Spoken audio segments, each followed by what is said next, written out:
Hi everyone, I hope that you are all okay. It's an absolute glorious day outside here in England. Rather than sitting outside in the sun, I'm here talking to you guys about the book I've been reading this week, and it has been such a joy to read, and that was Michael Crichton's Jurassic Park. I went into this not having read any of Michael's books before.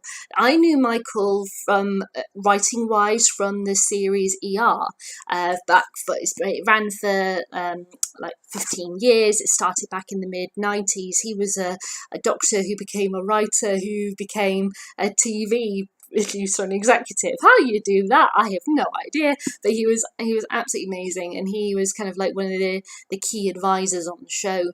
And I loved ER. I absolutely adored it, as did my sister. So I knew his name from that, but I'd never actually read one of his books before. And of course, Jurassic Park, I've seen the film like so many times. The first time I saw it, though, it absolutely terrified me. It came out in, the mid 90s. So I was probably about 10 years old, and I went to see it at the cinema. There was a massive group of us for a party. And all of us girls were absolutely terrified, and we kept on running out to the loos and such. It was a fun cinema trip. But of course, as you grow up, I've seen it many, many times. I absolutely loved the film.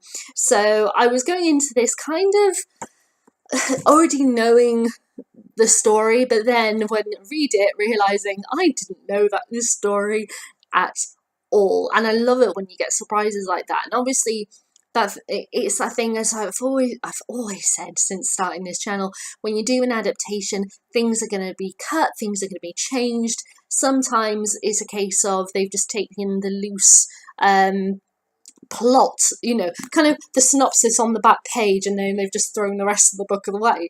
And so I shouldn't really be surprised that they are so different. But at the same time, I really love that it was so different because it's such an iconic film. I was going into this book completely blind, in a sense, because of those differences. So I really liked that. But in case you don't know, the premise of Jurassic Park is about a group of people who get invited to an island by a guy called John Hammond, who has a company called InGen, and he has bought an island off Costa Rica, and he has asked them to come to the park in order to get their opinions on his park, kind of like a focus group.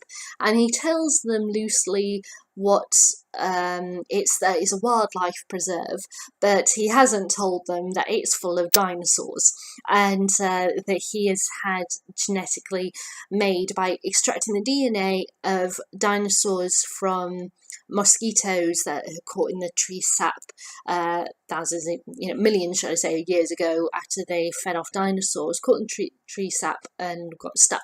And scientists have extracted their DNA, combined it with frogs to fill in the rest of the code, so that the dinosaur DNA is complete as much as possible.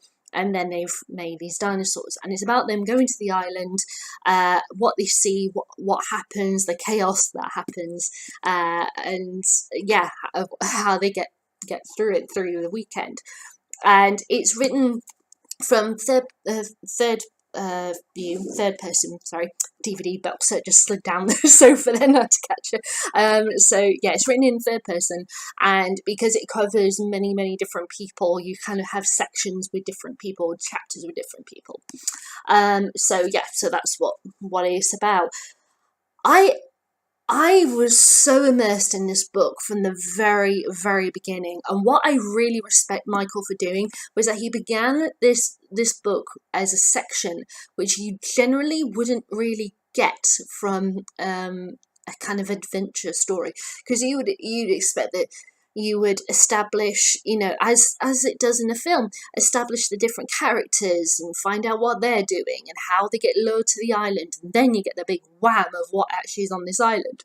Whereas in the book, he talks about a series of attacks that have been happening from this lizard into various people in the area in Costa Rica, and the doctors who has to deal with them, and she gets brought in this victim on a helicopter, and she said it looks like he's been mauled, and they said, oh, it was he got run over by a bit of equipment or something, and she went, no, he's been mauled, and she takes a picture, and after she treats him, they take him away, and she turns around and her camera is gone, so she knows there's something not quite right here, and it's so interesting to see the human level effect of what John Hammond is doing first before we meet the characters and get onto the island and understand the world that's going on.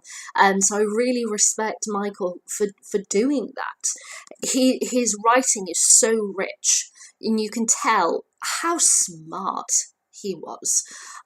Sadly, Michael passed away. It'll be 10 years this year. And I remember when he passed away, because I was, a big fan of ER, and I was so sad. I was so sad when he passed away. I mean, from that series alone, I'm like, this man is brilliant. He has got such a talent, and how he brings his medical knowledge, his scientific knowledge, obviously from his medical background and such, and his knowledge of characters and how to write them and make them believable.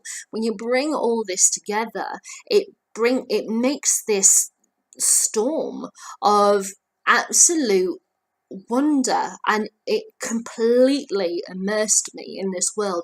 There's some really in-depth conversations that take place about ethics and the chaos theory. Dr. Malcolm in this, oh my god, I can't help but feel that Dr. Malcolm is very much what I think Michael was like. The way that he talks about the chaos theory, the way that he explains it, and so that you can understand the way that he. There's sections where let's compare to the film here.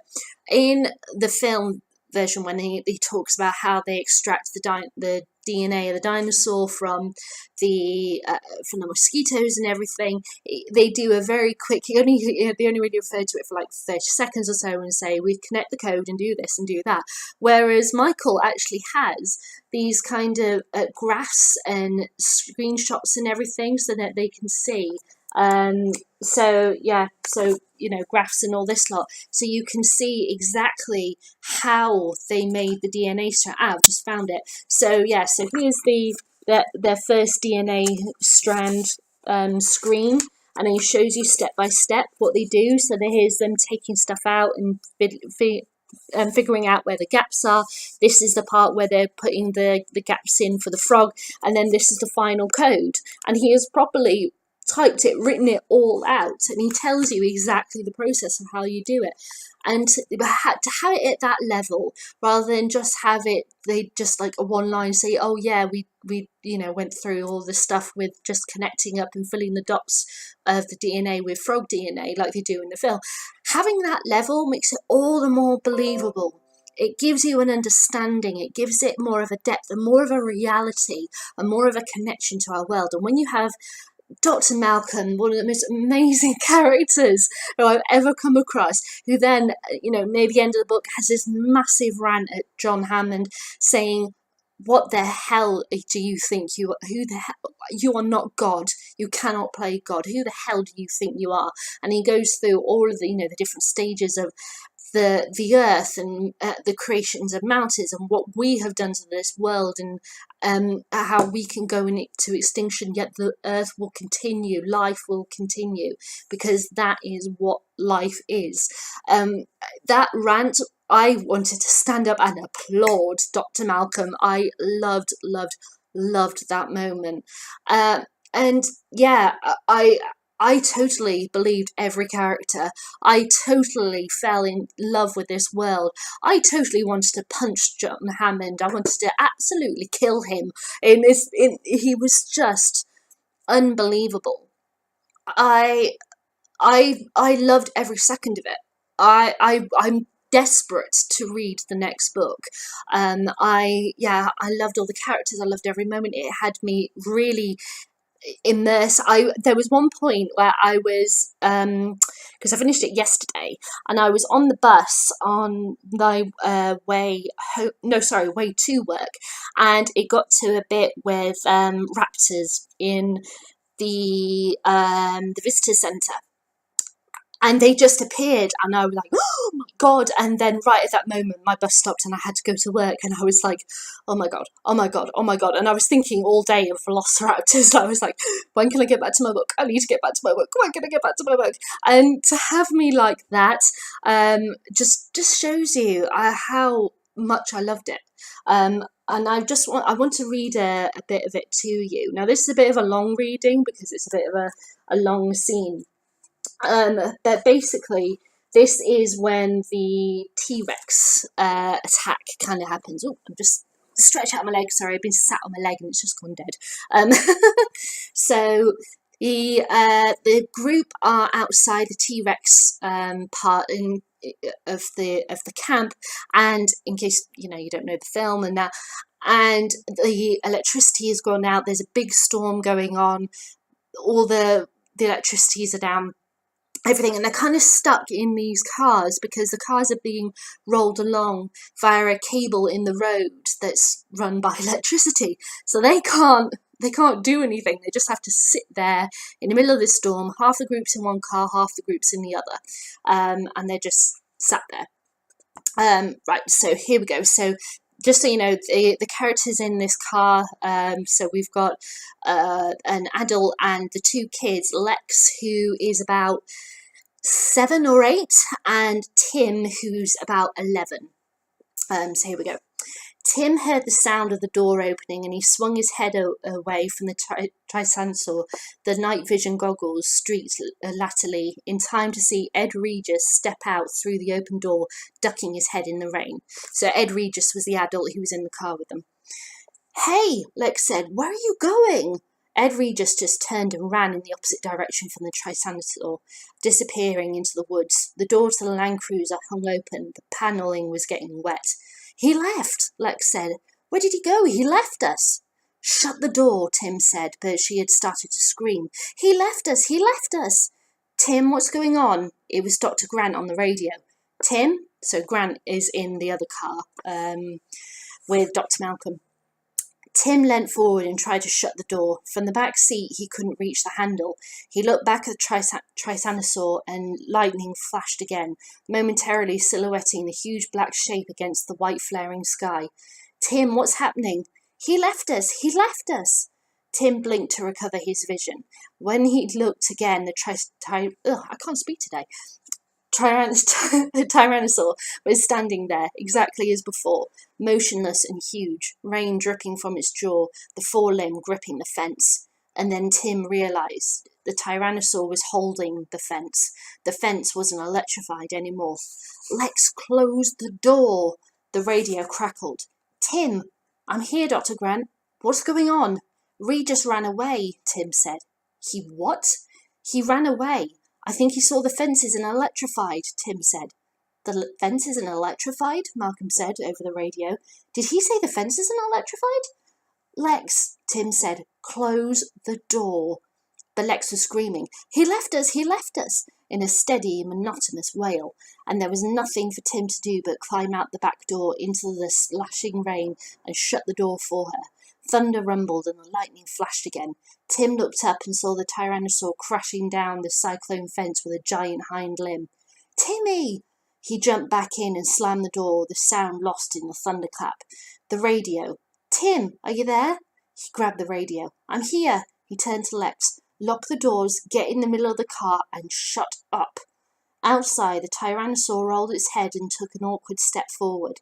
The claws of its feet had caught in the grid of the flattened fence. Lex saw the animal finally and became silent, still. She watched with wide eyes. Radio crackle. Tim? Yes, Dr. Grant? Stay in the car, stay down, be quiet, don't move, and don't make noise. Okay. You should be all right. I don't think it can open the car. Okay. Just stay quiet so that you don't arouse its attention any more than necessary. Okay. Tim clicked the radio off. You hear that, Lex? The sister nodded silently. She never took her eyes off the dinosaur. The tyrannosaur roared. In the glare of lightning, they saw it pull free of the fence and take a bounding step forward. Now it was standing between the two cars. Tim couldn't see Dr. Grant's car anymore because a huge body blocked his view. The rain ran in rivets down the pebbled skin of the muscular hind leg. He couldn't see the animal's head, which was high above the roofline. The tyrannosaur moved around the side of their car. It went to the very spot where Tim had gotten out the car, where Ed Regis had gotten out the car. Sorry, plane's just going overhead. Very loud. There we go. The animal paused there, the big head ducked down towards the mud. Tim looked back at Dr. Grant and Dr. Malcolm in the rear car. Their faces were tense as they stared forward through the windshield. The huge head raised back up, jaws open, and then stopped by the side window. In the glare of the lightning, they saw the beady, expressionless reptile eye moving in the socket. It was looking in the car. His sister's breath came in ragged, frightened gasps. He reached out and squeezed her arm, hoping that she would stay quiet. The dinosaur continued to stare for a long time through the side window.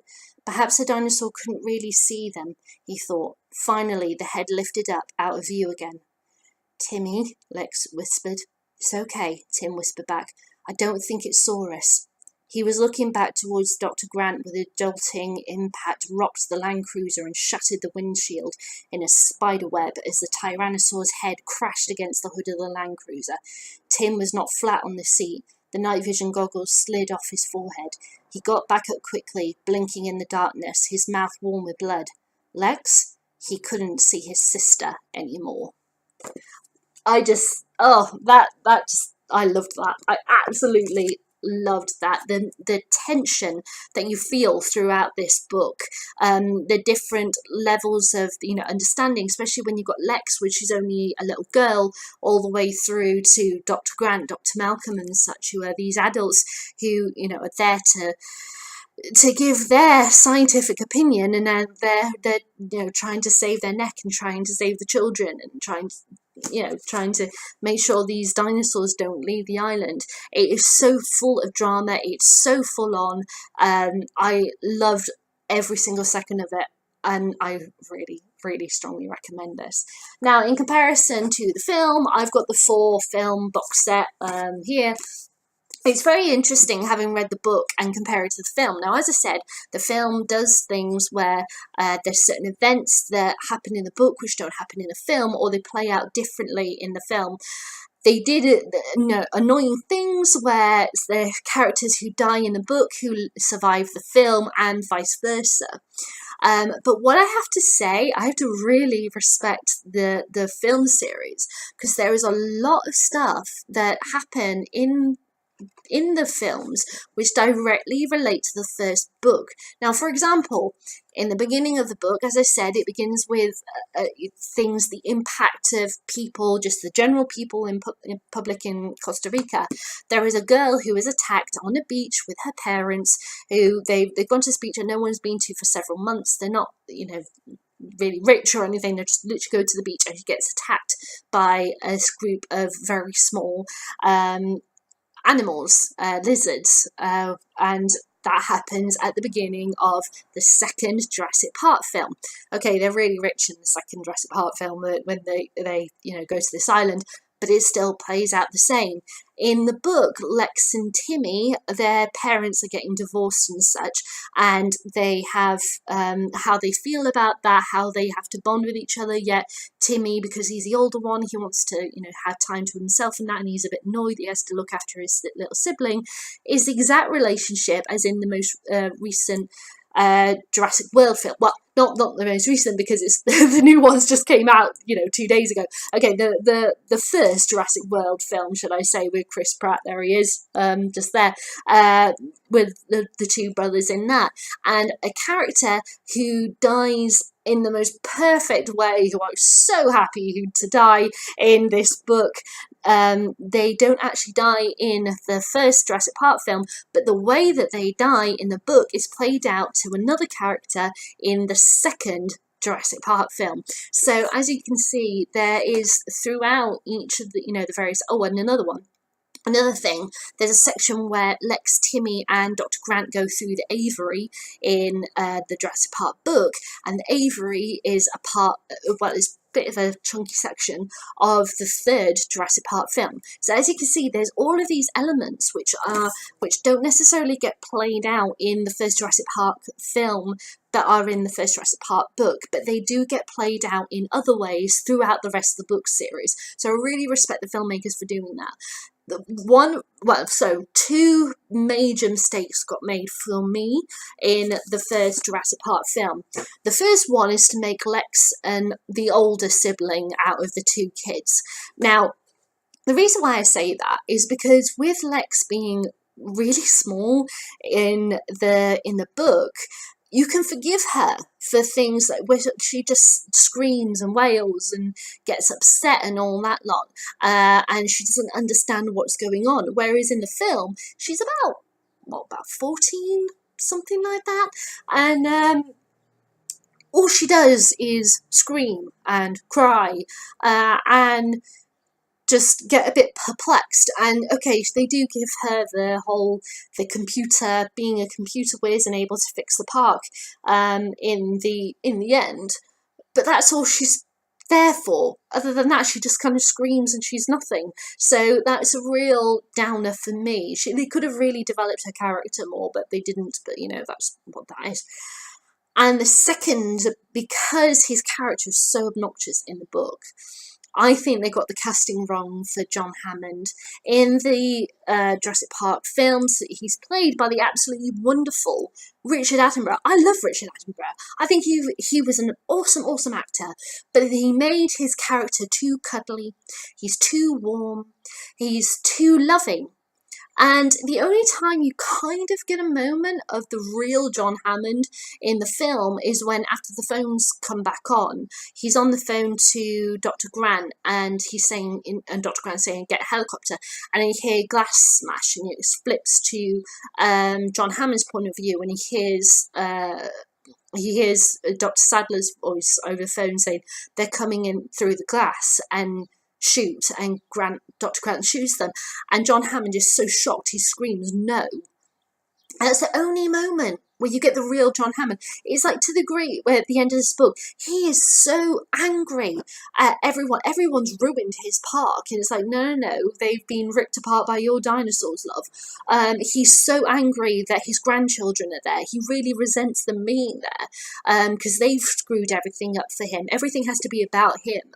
And at one point in the book, when his lawyer is telling him that he is so stupid for bringing his grandchildren to the island, he pretty much sticks his fingers in his ears and goes, "La la la la la, I can't hear you." And it's like, oh, for crying out loud, you're in your 70s, stop it. You're not a child. And so I was so happy with what happened to him in the end of the book.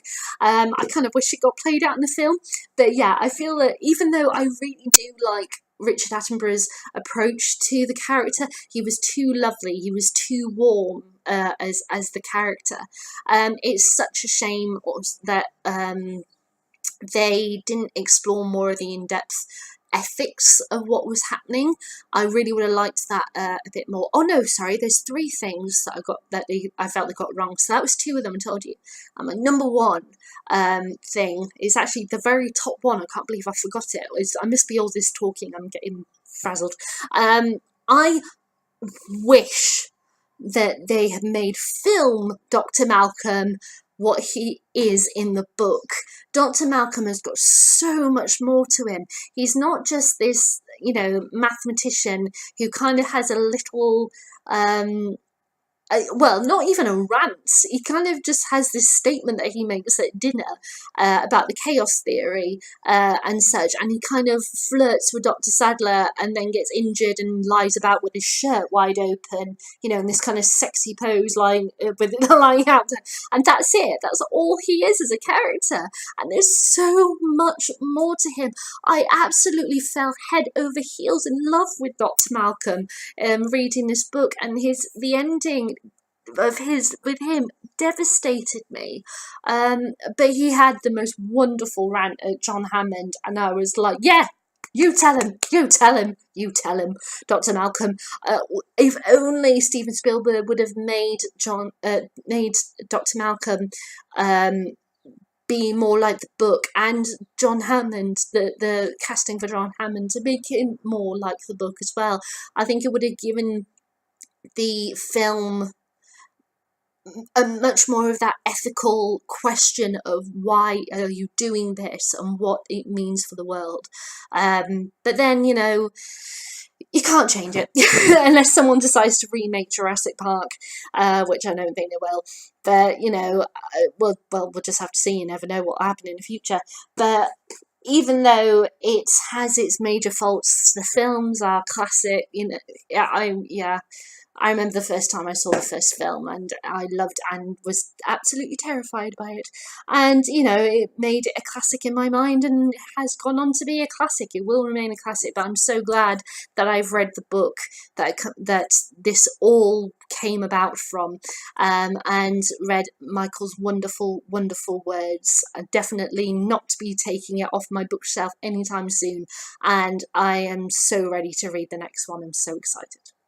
Okay, I can't think of any more to say. So that was my thoughts on Jurassic Park. If you read this book, I'd love to know what you think. You can leave me a comment in the comments box below, or give me a thumbs up, thumbs down. Entirely up to you. I'll let you decide. And I'll be back soon and answer what book I'm going to be reading next. Alright, guys. Bye.